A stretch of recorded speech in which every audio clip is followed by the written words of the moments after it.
Bien, perdón, disculpen por la demora.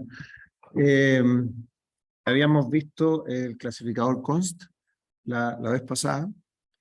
eh, y ¿para qué se utilizaba? Se utilizaba para evitar que un atributo, variable, parámetro cambie, ¿se acuerdan? Y para indicar que un método no cambia el estado de un objeto, es decir, no modifica ninguno de sus atributos o datos miembros.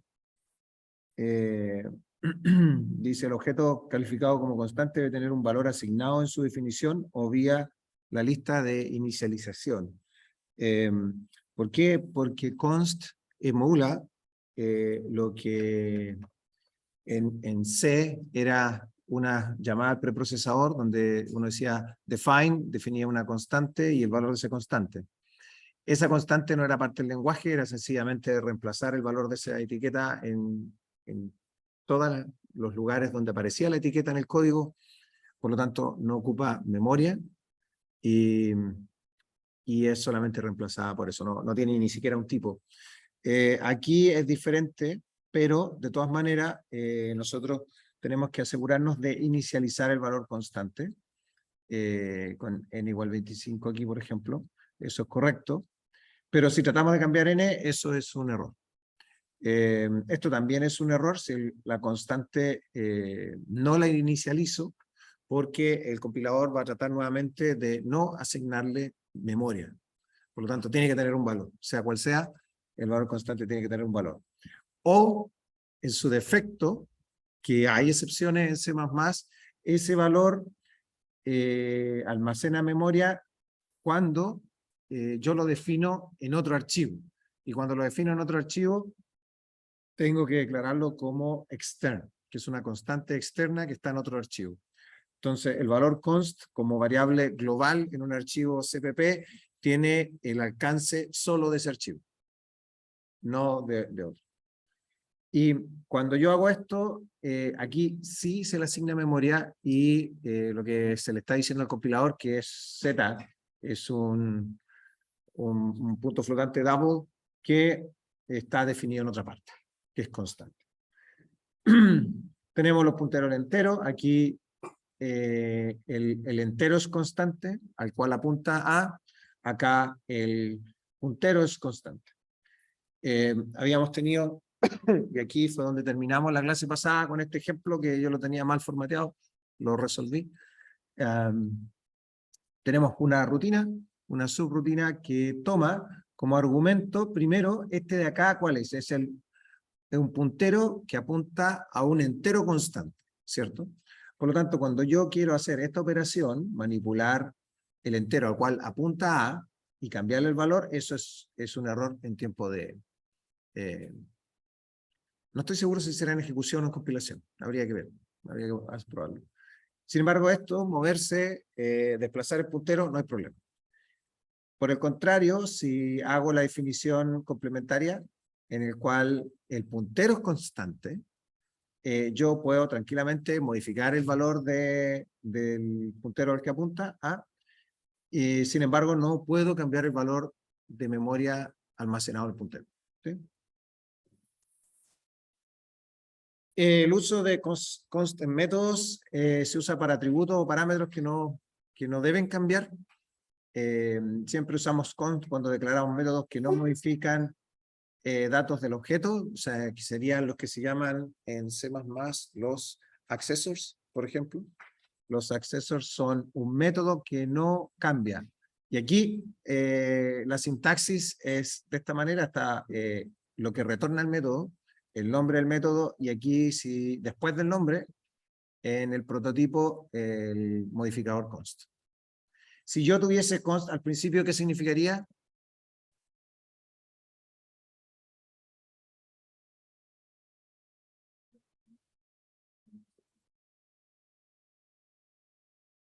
¿Qué significaría si yo pongo const aquí delante? Exactamente, que el valor que retorna este método es constante. De cualquier tipo. Sí. Bueno, en este caso, void const como que no tiene mucho asunto.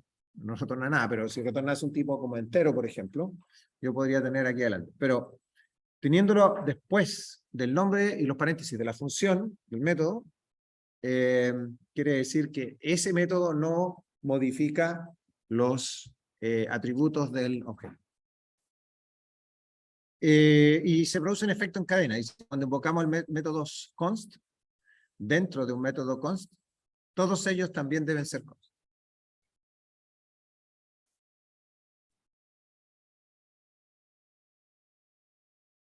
Aquí hay un ejemplo.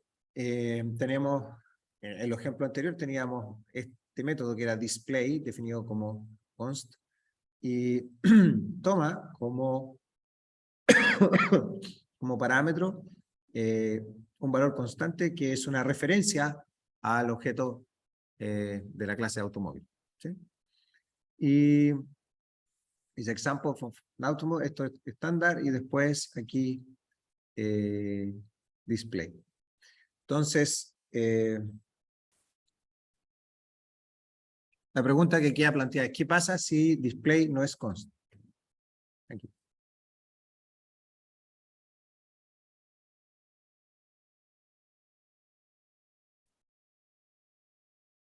Fíjense que en la definición, ¿cuál es el argumento que tiene este método o esta función? ¿Ah? Es una referencia, ¿sí? Es una referencia y que es constante. Es decir, que el valor a cual apunta esta referencia es constante, no puede cambiar. Por lo tanto, si display no es const, aquí podría haber un problema, un error. ¿Se fijan? Porque estamos diciendo que vamos a tomar una referencia a un objeto que no va a cambiar ese objeto al cual estamos apuntando, sin embargo, dentro tenemos un método que sí puede alterarlo y ahí viene el error. Y cuando hablábamos de que se produce el efecto en cascada, se refiere a esto precisamente, de que display necesariamente tiene que ser entonces un método constante. ¿Sí?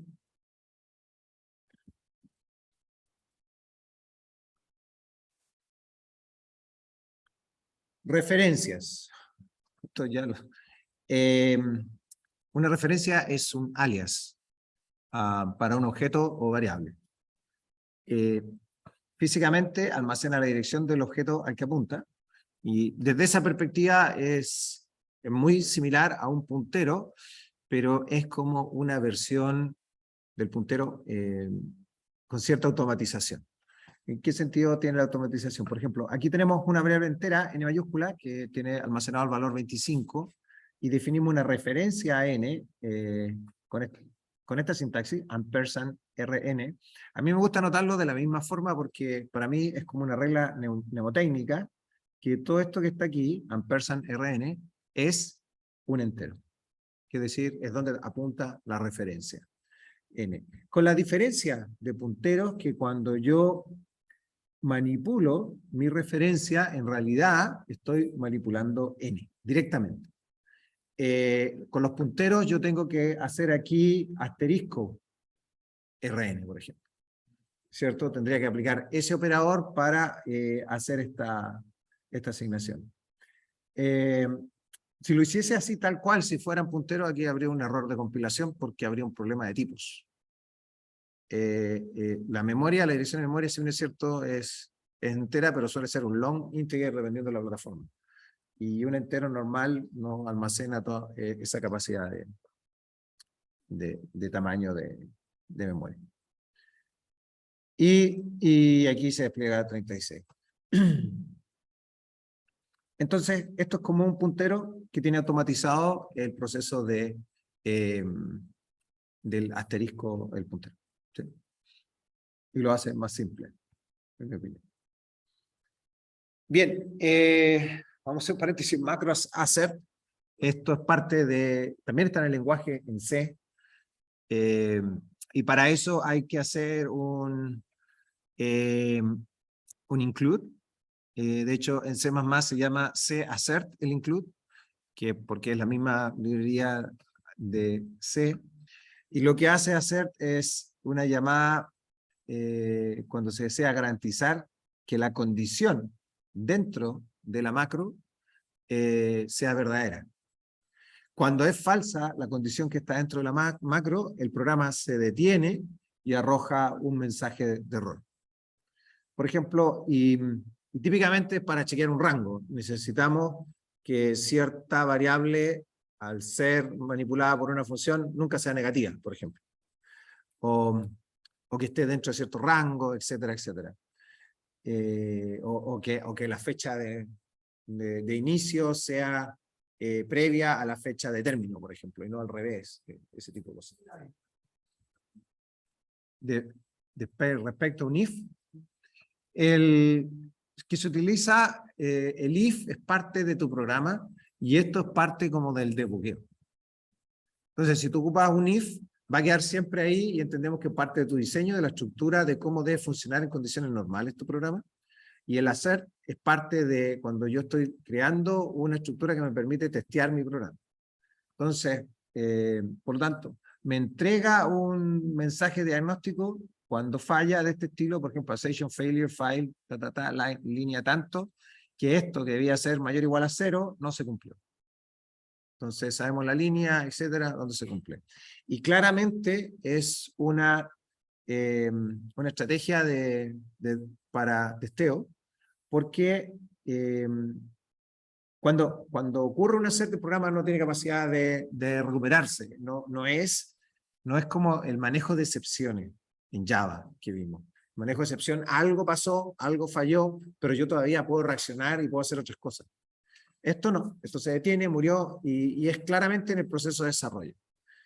Sin embargo, y aquí se ve que cuando eliminamos la macro hacer, cuando utilizamos esta definición en debug, o sea, no debug, en el preprocesador, es decir, en alguna parte compilamos nuestro programa utilizando esta llamada al preprocesador.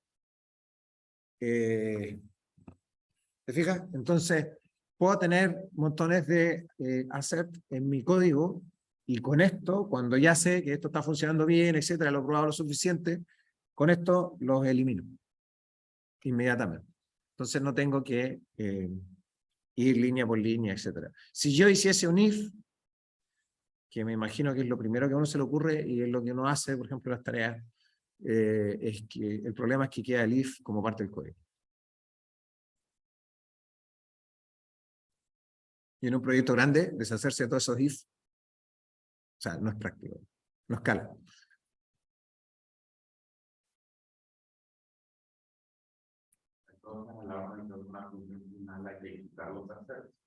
En este caso, no hay que quitar los assets, basta compilar con esta función. Y ya con eso desactivamos la macro.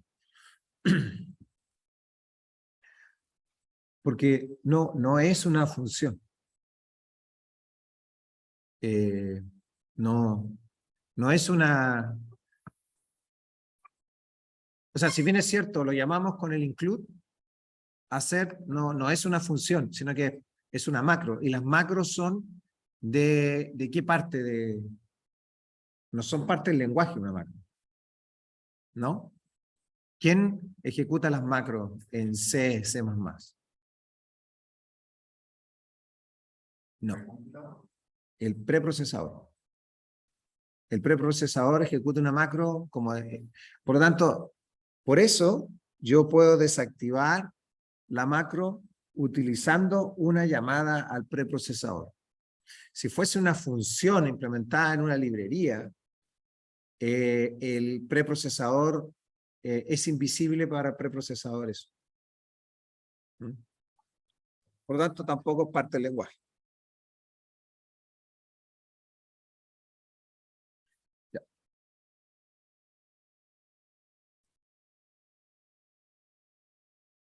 Bien. Sobrecarga de operadores. Eso vamos a ver, sí, sobrecarga de operadores. Y vimos una clase más, ¿o no? Bueno, ¿qué es la sobrecarga?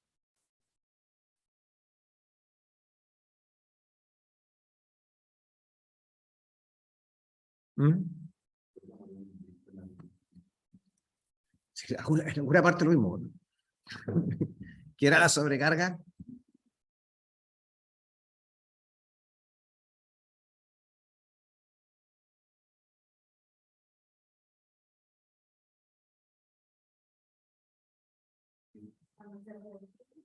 Sí, una redefinición. Sí. Es decir, cuando, por ejemplo, tenemos varios tipos de constructores en Java, eso era una sobrecarga, ¿cierto? Lo definíamos de otra manera, le dábamos una funcionalidad diferente. Aquí, C++ nos permite definir redefinir operadores, hacer sobrecarga de operadores. Voy con mi mouse.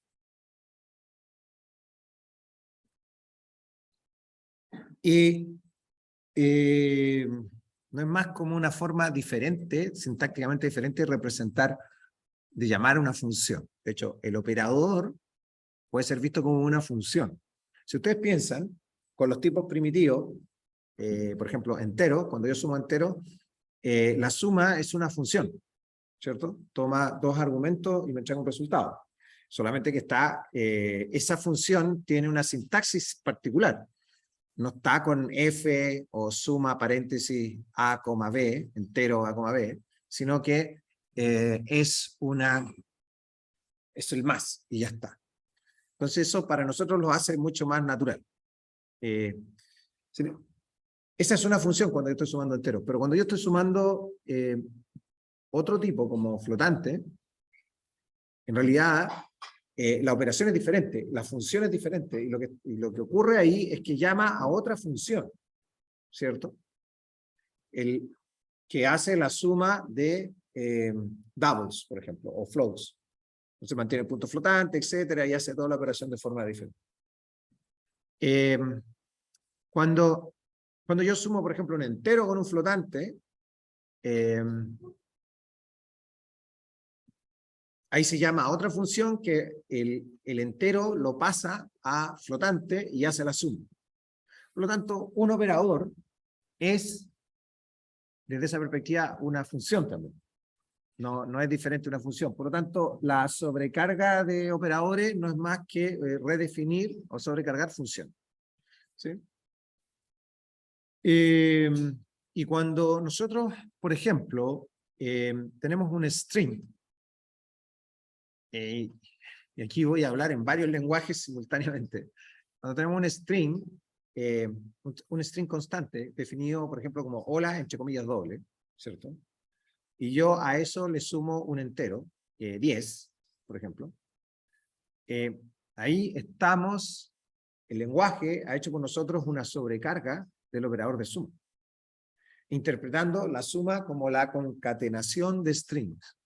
Y además, dependiendo del tipo, cuando es string los concatena y ya está, pero cuando tengo un string más un entero, como en este caso, lo que hace es pasar el entero a un string y hacer la concatenación.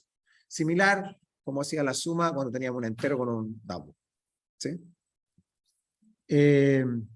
Pero, ¿qué pasa cuando yo defino mis propias clases? Tengo una clase que yo puedo haber definido, por ejemplo, un vector de 2 dimensiones, que vamos a ver ese ejemplo.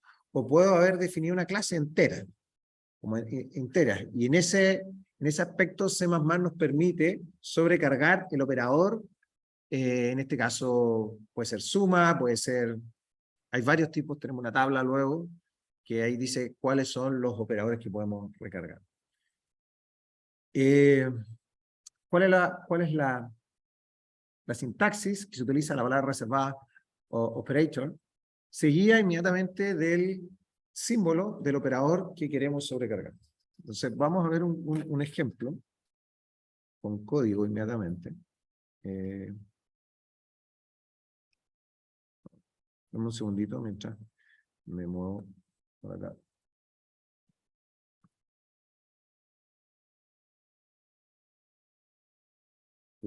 Y, ¿qué era? 29, material, presentaciones. Creo que estaba en 19.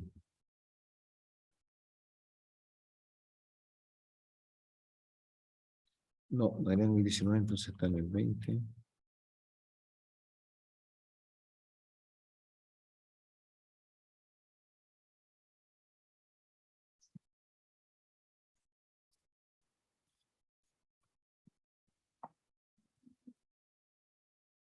Ajá, ya. Entonces, vamos a hacer Este es un ejemplo que saqué de uno de los libros de referencia, que es aquí está, el libro Thinking in C++ de Bruce Eckel, y que es un libro buenísimo.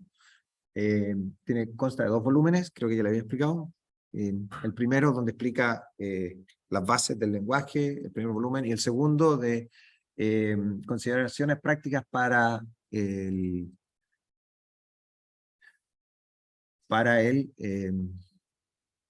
la programación y los STL, son los Standard Template Library. Bien, este es un ejemplo sacado directamente de ahí, lo modifiqué un poco porque es más resumido lo que aparece en el libro y no me funcionaba, así que lo hice.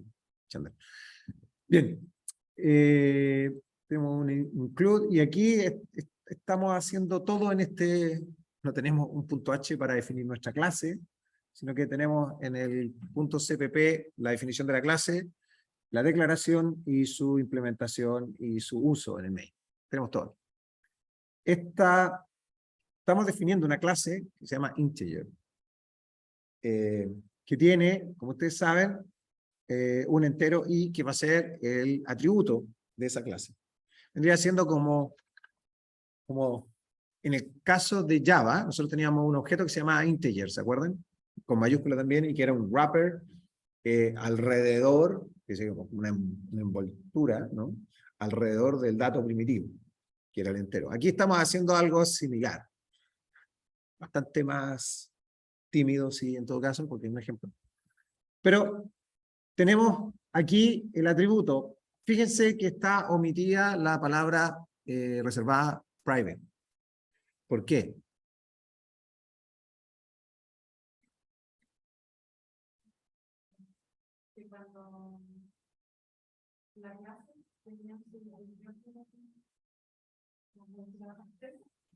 ¿Sí? Por defecto. Private. Entonces, por defecto, class, todo lo que está dentro es private.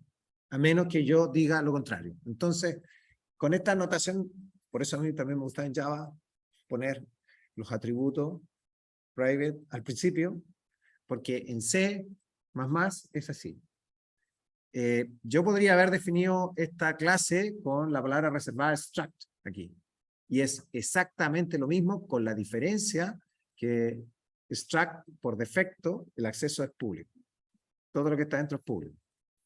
Entonces, aquí no necesitamos poner private, sino que basta decir clase y todo lo que está dentro, hasta que especificamos public, es privado. Es private. ¿Sí?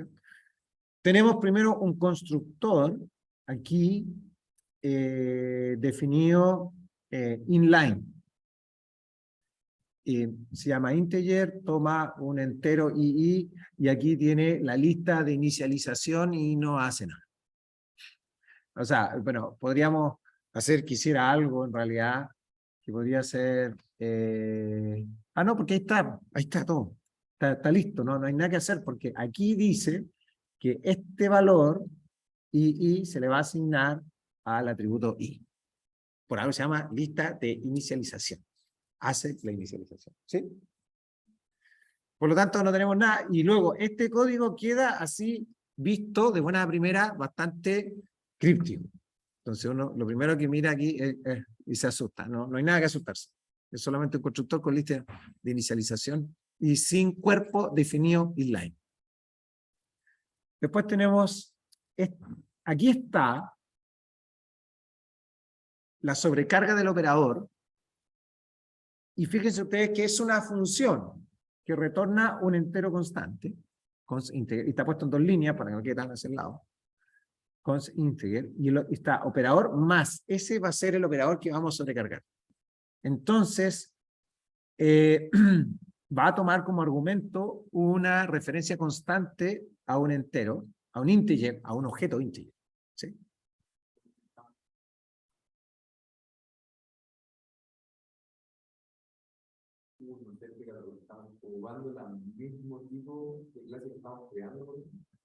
Así es, sí.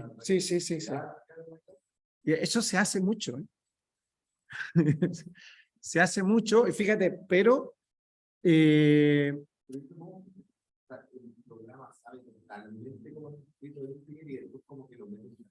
La pregunta de Pablo es súper buena, miren.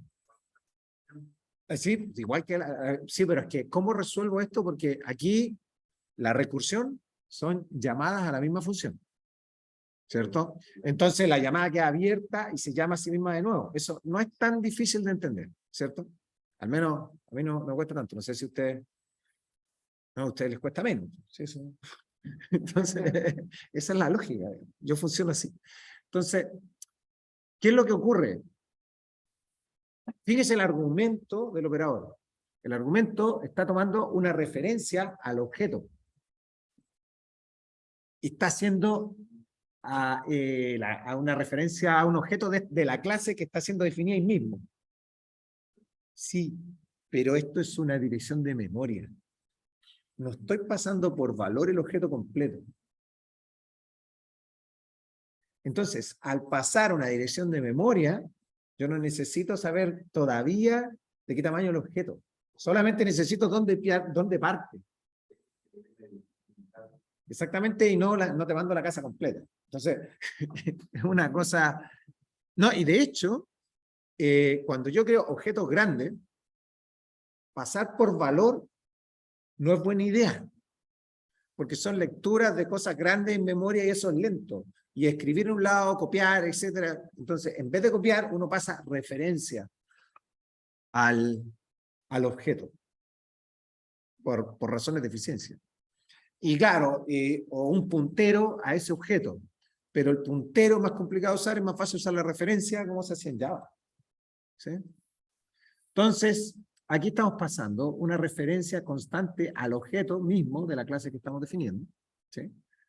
RB, que es referencia a RV. Y que además, fíjense ustedes que esta función, porque aquí estamos definiendo una función, ¿cierto? Que tiene esta palabra reservada operator plus. Que además es una función, es un método de mi clase que no cambia los atributos. Si yo sumo este con este, me entrega A con B, me entrega un C. No modifica el atributo I. Por lo tanto, por eso en esta definición aparece luego const. Está definido aquí inline, la sobrecarga lograda, como un método de mi clase. Inline, entonces, ¿qué hace? Vamos a tirar una frase por pantalla que dice operator plus y endline. Y luego lo que hace, retorna un entero, ¿cierto? Que va a ser i más rbi.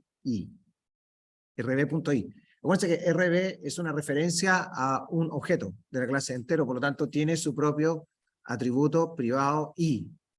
Y el de este en cuestión tiene su propio atributo privado i. Y utilizo el constructor que acabo de definir aquí para crear el objeto que va a contener la suma de los dos. Tengo A más B, me genera un C.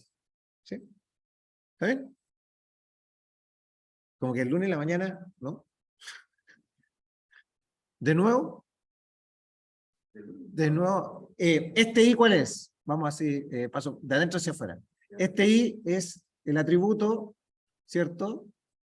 Cuando yo creé el objeto en cuestión, el atributo de ese objeto, ¿cierto? Que es el valor entero, I. Luego, esto es una función que es un método de mi objeto que toma un argumento que es otro objeto integer, ¿cierto? ¿Sí?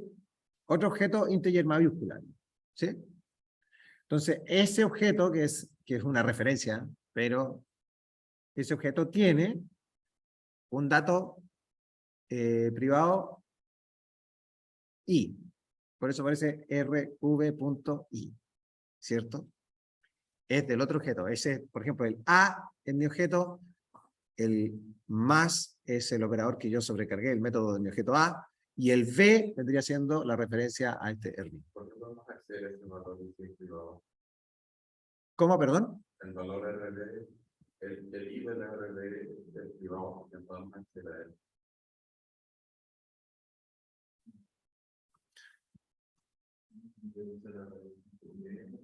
Ah, tienes razón. Tienes razón. Se entiende la duda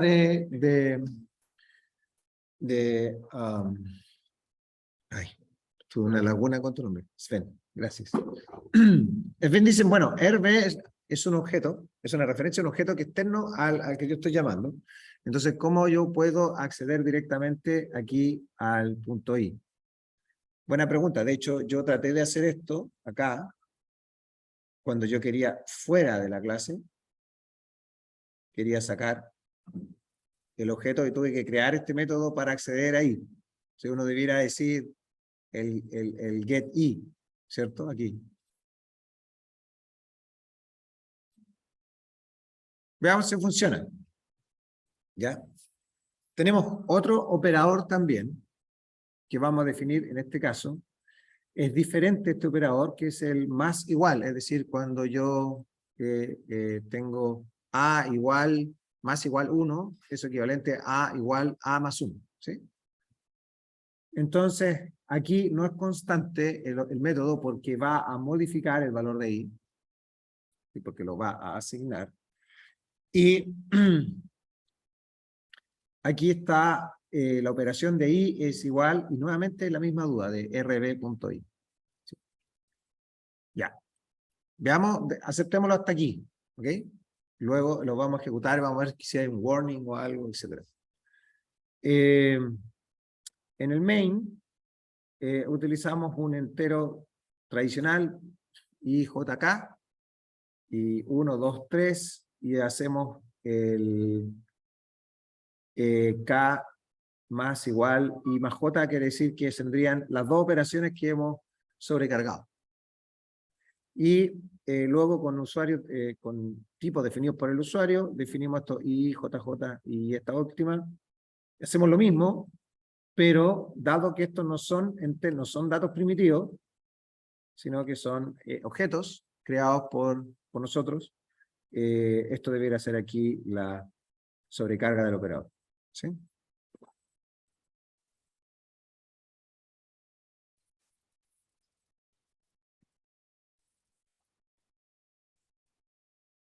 No entiendo por qué.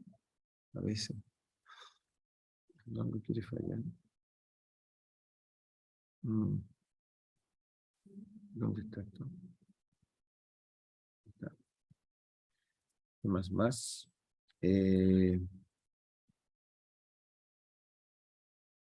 Compiló cuando debería haber sido un problema según lo que nosotros estamos viendo. Ah, no, aquí.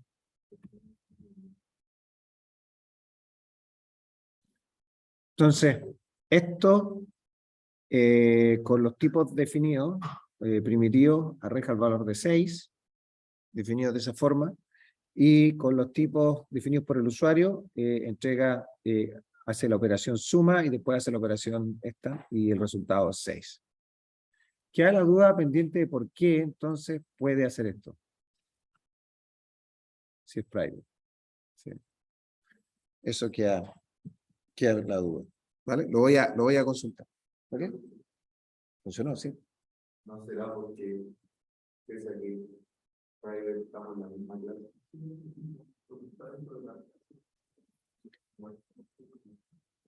Sí, pero aquí un objeto externo.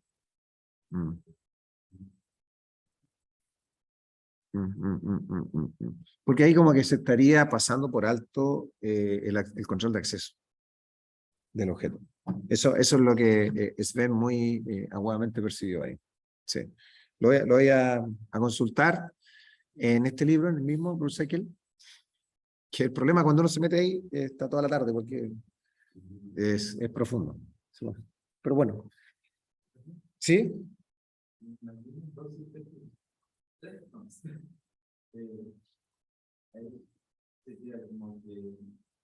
Las tiene todas.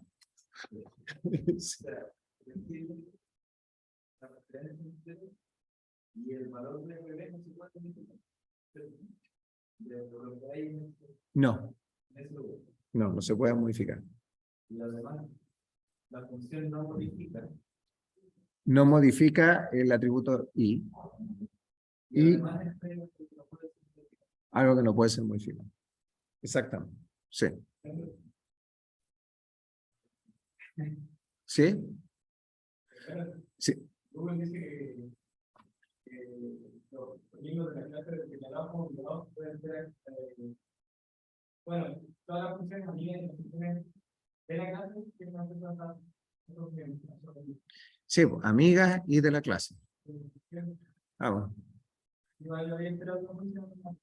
Es que lo que pasa es que es una referencia a la misma clase. No es una referencia a una clase diferente. Entonces, quizás en eso porque no estoy fuera de la clase. Desde esa perspectiva. Si fuese una clase completamente distinta, tendría que declararla como friend. Sí. Eso lo vamos a ver ahora. Aquí fíjense ustedes que el resultado es una referencia a entero en este operador. ¿Sí? No es a integer, al objeto. No es el objeto. ¿Por qué?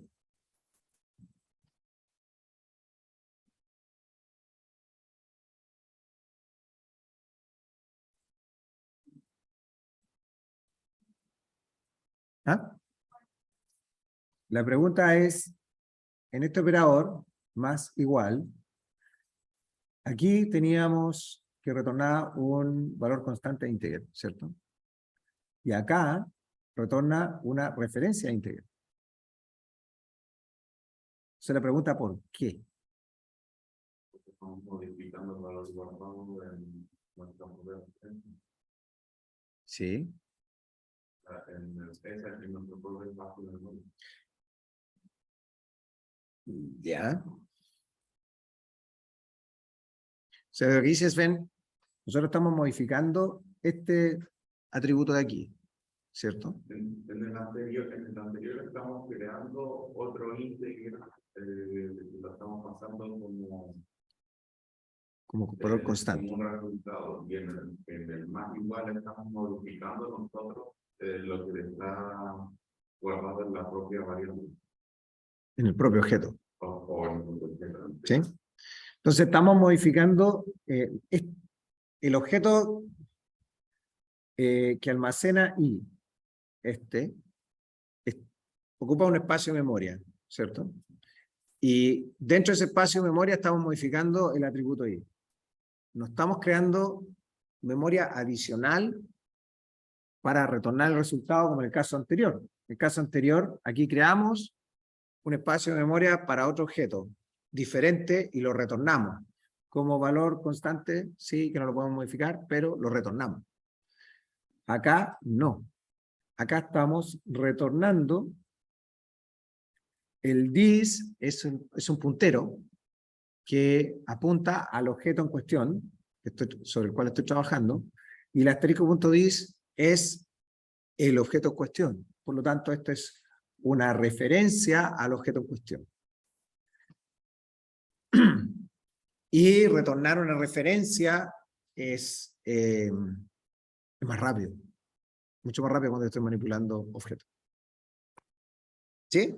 Porque es solamente la dirección de memoria. Aunque es la misma. Pero ahí está. Ya, vamos a ver otro ejemplo.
Esto es también la misma idea de una clase que almacena, en este caso público, yo no entiendo por qué, pero, bueno, para no complicarnos justamente con leer el X y el Y, probablemente, lo pone como público.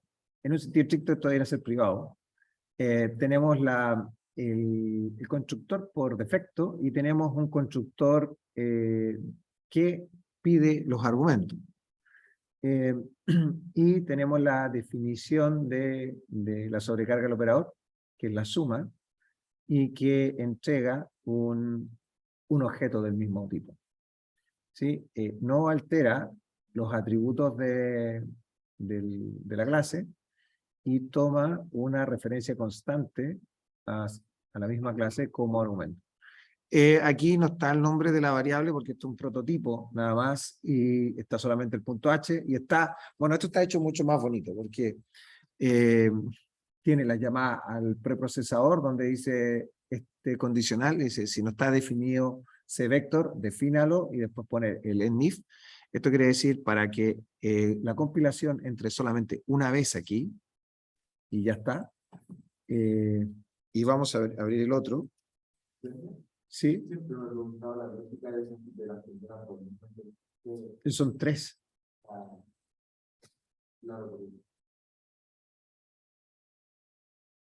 Porque, por ejemplo, si no está definido cvector, si no está definido, entra.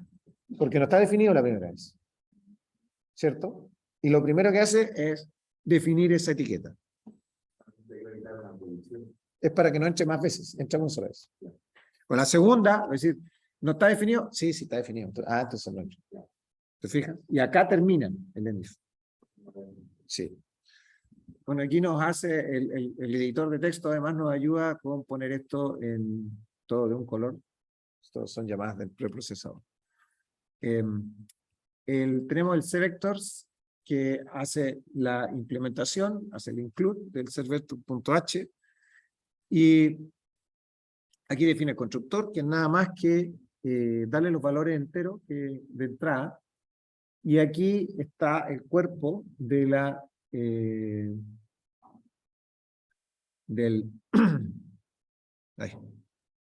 la sobrecarga del operador más suma, ¿sí? Entonces, retorna un cvector y aquí tenemos que definir el ámbito, ¿sí? Que corresponde a un método, y esto es idéntico que un método, de la clase cvector, ¿sí? Y toma estos argumentos y no lo modifica y tiene aquí un temporal que suma el parámetro x, el parámetro y retorna temp, que es la suma de x de los dos argumentos, ¿sí? Y tenemos un main también.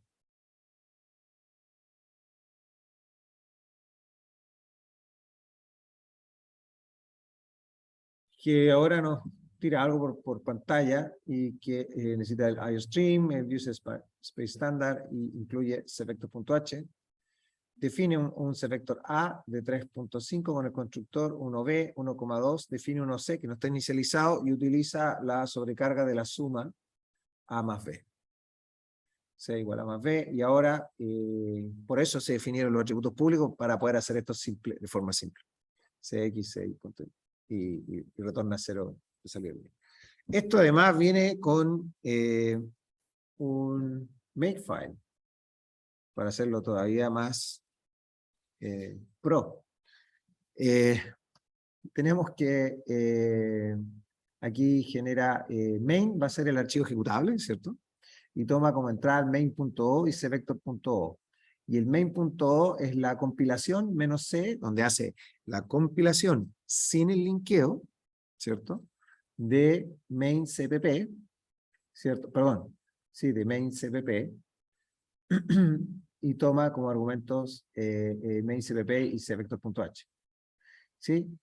Y el cvector.o es lo mismo, es la compilación del otro archivo cpp sin el linkeo final. Entonces, estos generan unos archivos binarios .o.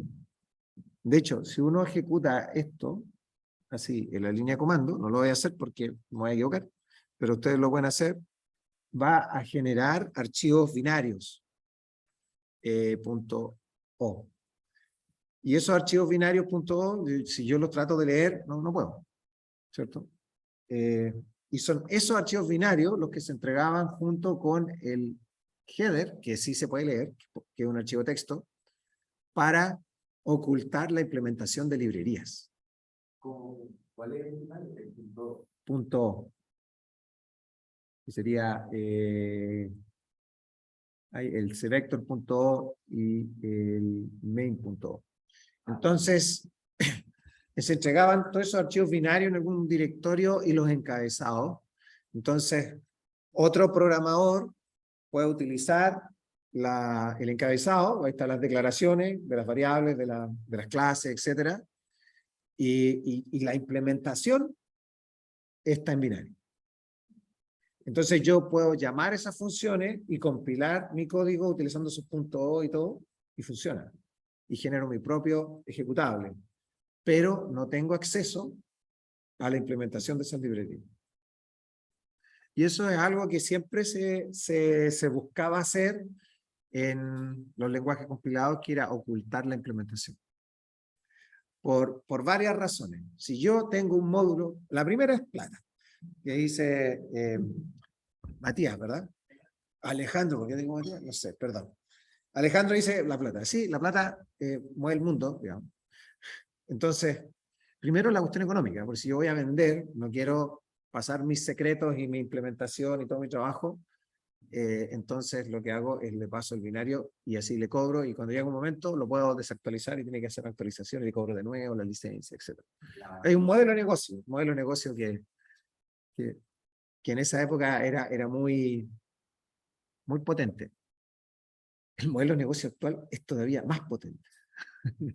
Se ha perfeccionado la tecnología para modelos de negocios más efectivos. Pero bueno, porque en la nube yo tengo que pagar mensual. Claro, la suscripción. Entonces ese es un modelo de negocio maravilloso.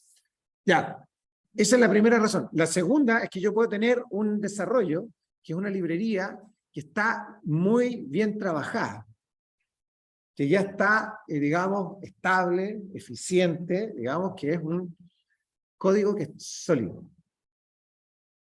Por lo tanto, no quiero que venga un tercero y se ponga a jugar, aunque sea de mi misma empresa, con el código y me lo eche a perder, me lo arruine, etc. Entonces, a esas personas que son como programadores, que son clientes míos, que son incluso dentro de la organización, les oculto la implementación, primero porque ellos no necesitan saber. ¿Sí? Exactamente. Entonces, lo hago en una caja negra, esto tiene esta entrada y esta salida, y yo sé que si tú les das la entrada correcta, va a salir la salida correcta. Entonces, ocupen. Y eso es clave en un diseño modular. O sea, en un diseño modular, yo tomo bloques que sé que funcionan, que tienen la entrada correcta, entregan la salida correcta, y ya. Entonces, esa es la razón. Entonces, veamos este ejemplo, compilémoslo. Tenemos un makefile, entonces, y aquí podemos hacer make. Y listo. ¿Ah? Desde algo, hay veces que dan problemas, ¿cierto? Como que te dices del reloj, como un tiempo límite, algo así. Ah, sí, parece que hay un problema con el reloj del... Ah, no. Sí, pues no sé cuál será ese problema. Entonces, por ejemplo, uno de los países de la tarea, ¿Ya? le forzó un poquito y en el mismo, por ejemplo, no alcanzaba cuando ejecutaba el lugar. La tarea la estoy revisando yo, así que... Claro, Sí. Aprovecho de decir la política general. Si a alguien no le funciona en Aragon, me ponen el README, no me funcionó, y esto es lo que yo hice en mi computador y funcionó. Yo voy a replicar lo que pusieron en su computador, en el mío, en este, y debiera funcionar. Si no funciona, pues voy a mandar un correo al grupo, no me funcionó, vengan, tráiganme un computador y muéstrenme funcionando. La compilación, porque al mismo tiempo que hacía el ejecutable, ¿Sí? aquí hice otro trabajo, cosa de que no tuviera que pasar por el bar, porque o sea, por abajo del bar, porque cuando saltaba de esa posición, me sacaba porque decía que no había llegado. Sí. Bueno, Una eso. mala Bueno, vamos, ahí voy a ver, ¿vale? Y si no, te mandaré un correo, Pablo. Fíjense que aquí están los archivos .o, ¿cierto? Que les mencionaba. Y podemos tratar de leerlos y esto no funciona. Le pongo así, que las cuatro. Ya, ¿bien? Entonces, el main, creo, el ejecutable. Y si vemos el código que está todo hardcoded en main acá, era 3,5 más 1,2, debía dar 4,7 y eso es lo que está entregando el resultado ese, 4,7. Pero es la misma operación, hecha un poquito más elegante, bastante más elegante, la verdad. ¿Sí?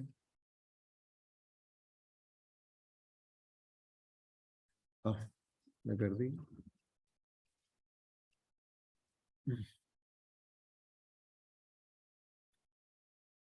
Ya, aquí está este ejemplo que ya lo vimos completamente, está ahí en la transparencia. Ahí, casi no se ve, pero está ahí. Y aquí hay una tabla que habla de la expresión, un comentario, si es prefijo, el operador en cuestión, que es el arroba, es decir, el arroba es o bien el más, el menos, el asterisco, ampersand, etcétera, ¿no? Donde existe el arroba, ustedes reemplazan el operador en cuestión. Y aquí está la expresión como prefijo, es decir, más a, menos a, asterisco a, ampersand a, etcétera. Y la función, como función miembro, tiene que ser definido así, a la clase A, ¿cierto? El operador de ámbito, el operador, el más, por ejemplo, y el paréntesis. Y si es función global, tiene que ser así definida de esta forma. ¿Sí? Y aquí todos los prefijos, posfijos, infijos, etc. ¿Sí? Y todo esto, cada uno de estos operadores. Ya. Estamos. Me falta una clase ahora, la clase 24. Funciones y clases amigas, miembros estáticos en C++. ¿Me recuerdan hasta qué hora esta clase? Ya, tenemos tiempo. Vale. Aquí estamos hablando de funciones amigas, estamos hablando y clases amigas, estamos hablando de una palabra reservada que se llama friend. Y esa palabra reservada que nos permite decir, mire, esta función que no está definida en mi clase es amiga, por lo tanto puede leer los atributos y todos los miembros privados de mi clase. Entonces, le da acceso a private, a otras funciones externas, pero tiene que ser definido explícitamente. Esta función es amiga.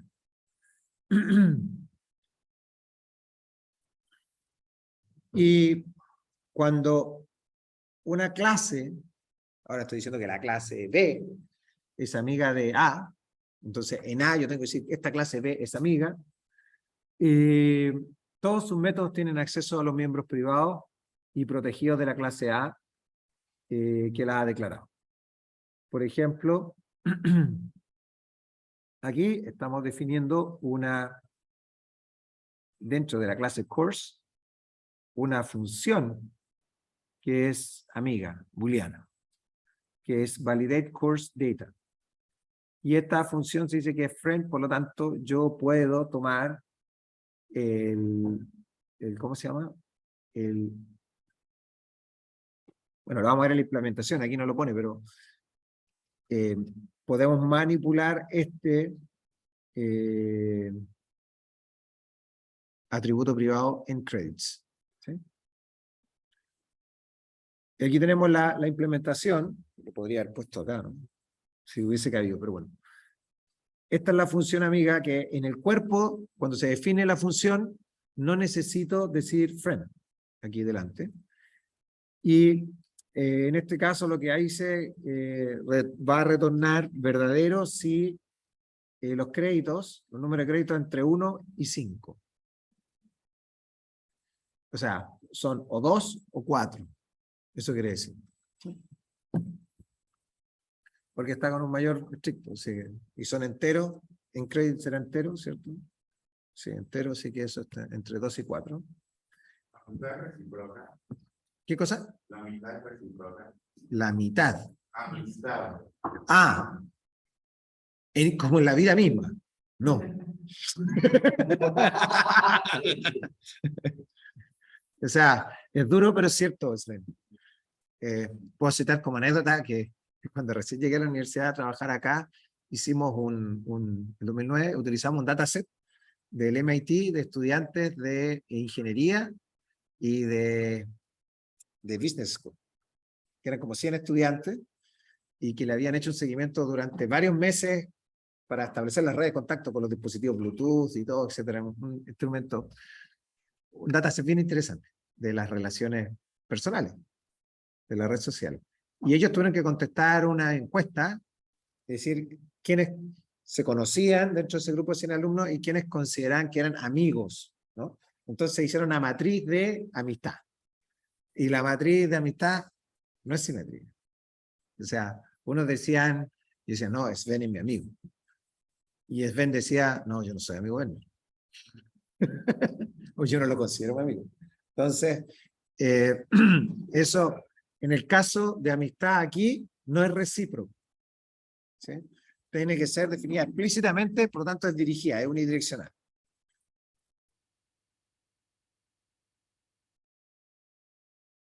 Aquí tenemos otro ejemplo, que lo podemos correr cuando lo encuentre. Esto está... tenemos nuestra clase C-Vector, como la que acabamos de definir, donde hicimos una sobrecarga del operador. ¿Sí? Tenemos ahora sí, las variables X e Y, los atributos son definidos private. Aquí es redundante poner esta palabra private, pero bueno, es bueno para que se lea mejor, se entienda. No molesta. Y tenemos el constructor por defecto, que está acá arriba, y tenemos el constructor que nosotros toma 2 argumentos. Y tenemos el operador que redefine ¿cómo se llama? La suma, como ya lo habíamos hecho, y este es exactamente igual a lo que teníamos definido antes. Este, sin embargo, lo que hace, este es diferente. Y este operador toma como argumento un factor que es una constante, o sea, no una constante, un double, y toma un vector y retorna otro vector. ¿Sí? Podría este operador, esto es como multiplicar por un escalar, ¿no? Amplificar un vector por un escalar. Eso es lo que hace esta función. Entonces, pregunta, ¿podría haber sido hecho como parte de la clase?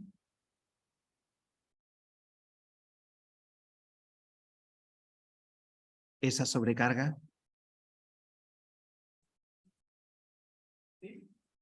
¿Quién dice sí? Muy bien.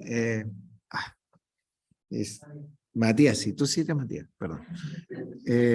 Matías dice que sí. Fíjese, cuando yo tomo un operador, en general, el operador como función toma 2 argumentos, son operadores, en este caso estoy pensando en operadores binarios, ¿vale? Podrían ser unitarios, un operador que sea solamente sobre un argumento, ¿cierto? En ese caso no hay confusión. Pero cuando tengo un argumento binario que toma 2 operandos, un operador que toma 2 operandos, la suposición intrínseca que hay ahí es que son 2 operandos del mismo tipo. En ese caso, de la misma clase. En este caso particular de sobrecarga, ¿cierto? Son de la misma clase. Por eso, cuando nosotros hacemos esta operación de aquí del más, tomamos un vector A, un vector B y nos entrega un vector C. Pero los operandos son de la misma clase. Aquí no tenemos operandos de la misma clase, porque tenemos un factor, una variable primitiva, double, y un vector. Entonces, aquí opera una cosa de un mundo, por un lado, otra cosa de otro mundo. Entonces, es por eso que no puede ser definida como una sobrecarga que sea como un método de la clase. ¿Cierto? Porque si no estamos cayendo en una contradicción de que tenemos los dos operando en la misma clase, y no es el caso. Sí. También acá tenemos el OS stream, que es el output stream, ¿cierto? Que es una referencia, este operador que estamos sobrecargando, toma, por un lado, una referencia a output stream como argumento, y genera una referencia a output stream como salida, y el otro argumento va a ser el vector, una referencia constante al vector. ¿Sí? Ahora, por esto también es la misma lógica. Aquí lo que estamos haciendo en el fondo es una sobrecarga de este operador para permitirnos desplegar por pantalla los componentes del vector de dos dimensiones. ¿Cierto? Entonces, cuando yo ocupe este operador, lo que va a hacer va a tomar ese argumento y me lo va a tirar a bueno, aquí vamos a ver la implementación. Está acá. Ya, el constructor, nada que decir. Esto es lo mismo. El operador, nuevamente, tenemos como son la sobrecarga de un operador de la misma clase. Al parecer funciona, no dio ni siquiera, no dijo ni pío, no dio ni un warning de que utilizásemos acceso a elementos, atributos privados de otro objeto, ¿sí? Pero son de la misma clase, ¿sí? Y es un operador que estamos definiendo. Yo creo que aquí hay una excepción que tengo que leer bien, ¿sí? Y acá tenemos la sobrecarga del operador multiplicación, ¿no? Y dice la sobrecarga del operador al operar double por vector, dice, debe hacerse como función global, o sea, una función externa. Por lo tanto, por eso es una función friend. Aquí no aparece friend en la implementación del cuerpo de la función, y toma esto y retorna un vector, etc. ¿Sí? Y se hace igual. Y acá es la sobrecarga de este operador que no recuerdo cómo se llama, global, como función global. Y lo que hace es, me va a imprimir por pantalla, paréntesis, el valor X de mi vector, coma, el valor Y de mi vector, paréntesis. Eso es. Ahora, si encontramos este ejemplo, estamos justo en la hora, perdón.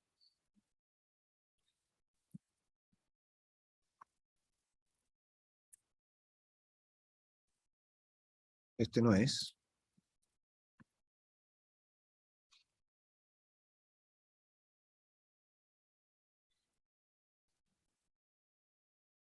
El 21 es. No,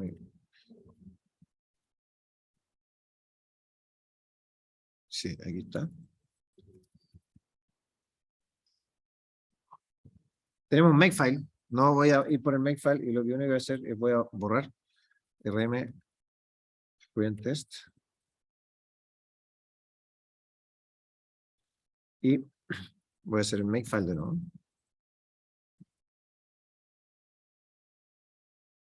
Ah, no, tengo que poner make, perdón.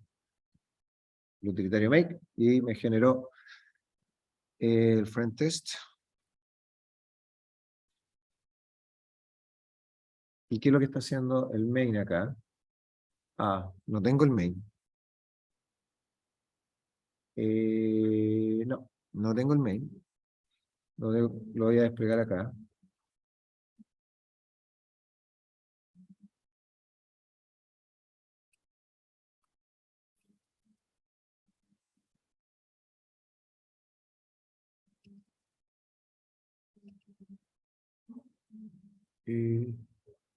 Está aquí, por frente es CPP.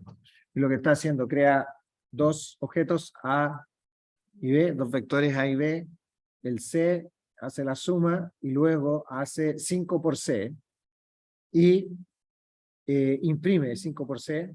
Y aquí, si ustedes se fijan, C es del tipo vector, ¿sí? Que es la clase que yo definí. Y cuando yo hago esta operación, aquí es donde estoy utilizando la sobrecarga del operador que definí, ¿sí? Y esto me entregaba este 5 por 6 igual 20 por 30, o sea, 5 por 4, 20 y 5 por 7, 35. Eso. Ahí está. Bien, lo dejamos hasta acá. Muchas gracias. Voy a apagar esto.